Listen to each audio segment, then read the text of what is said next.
Hello बच्चों, दोस्तों और वो सभी लोग जो मैथमेटिक्स में इंटरेस्ट रखते हैं।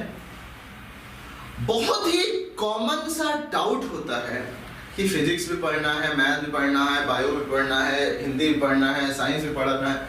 अगर आप लोअर स्कूल्स में हो, 10th 9th में हो, इंटरमीडिएट में हो तो फिजिक्स, केमिस्ट्री, मैथ, इंग्लिश या कोई और हिंदी, कंप्यूटर। अगर आप बीएससी कर रहे हो, बीटेक कर रहे हो, there are many more subjects with mathematics also. तो क्वेश्चन इज मैथमेटिक्स को कब पढ़ा जाए और क्या फायदा होता है, मैथमेटिक्स का टाइम का इंपॉर्टेंस क्या होता है।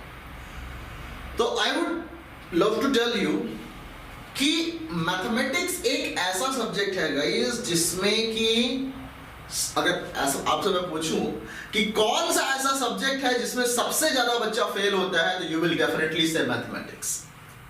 और गाइस कौन सा ऐसा सब्जेक्ट है जिसमें मैक्सिमम लोगों के मैक्सिमम नंबर्स आते हैं, मतलब कि 100 के क्लोज में कौन सा ऐसा सब्जेक्ट है जिसमें नंबर्स आते हैं ज्यादा, तो दैट इज मैथमेटिक्स।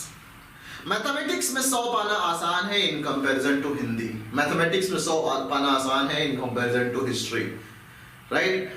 तो मैथमेटिक्स क्यों? क्योंकि भाई mathematics is the logical subject. अगर आपने रट्टा लगाना चाहा तो मैथमेटिक्स आपके बस की बाहर है, और अगर आपने लॉजिकली समझने की कोशिश किया तो आप डेफिनेटली 90 प्लस करने वाले हो। तो क्वेश्चन आता है कि यार मैथमेटिक्स इतना इंपॉर्टेंट है, क्वेश्चन लगाना पड़ता है, उसके लिए प्रैक्टिस करना पड़ता है, तो मैथमेटिक्स को आप टाइम क्या रखें, कब पढ़ाई किया जाए। तो मैं जो प्रिफर करता हूं, आई एम नॉट सेइंग कि किसी और के लिए वो भी हो सकता है, जैसे मॉर्निंग टाइम है, इवनिंग टाइम है, दिन का टाइम है। तो व्हाट आई यूज्ड टू, जब भी मेरा पढ़ने का टाइम होता था, जो सबसे लास्ट टाइम, जैसे मान लो कि रात का टाइम है, तो व्हाट आई डिड कि रात के टाइम में सपोज कि मुझे पता है कि मैं 8 से 11 तक या 10 तक पढ़ता हूं। सपोज किसी और का कुछ और भी टाइम हो सकता है। मान लो मैं बोलता हूं ये पीएम है, राइट, 8 पीएम से 11 पीएम तक पढ़ता हूं रात में।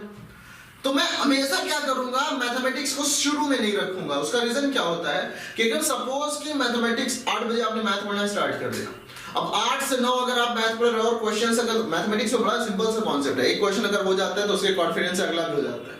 अगर नहीं सॉल्व हुआ ये वाला तो आपसे इतने परेशान हो जाते हो सकता है कि अगला ना हो पाए, या फिर आप उलझ जाते हो। तो आप क्या करना क्या चाहिए, एक क्वेश्चन लगाया आपने, नहीं हुआ, अगला लगाया, नहीं हुआ, नेक्स्ट लगाया, हो गया, चौथा लगाया, नहीं हुआ, 10 में से 8 क्वेश्चन नहीं हुए, तो आपका थोड़ा सा एनर्जी लो, वो पढ़ने का जो एंथुसियाज्म होता है वो आपका डाउन हो जाता है। और फिर आपने 1 घंटे का टाइम टेबल बना के रखा हुआ है और आपको कॉन्सेप्ट क्लियर नहीं है, क्वेश्चन आप लगा नहीं पा रहे हो, मतलब कॉन्सेप्ट क्लियर नहीं है, तो आपको 1 घंटे बैठना भी है आपके टाइम टेबल के हिसाब से। तो हाउ टू मैनेज दिस?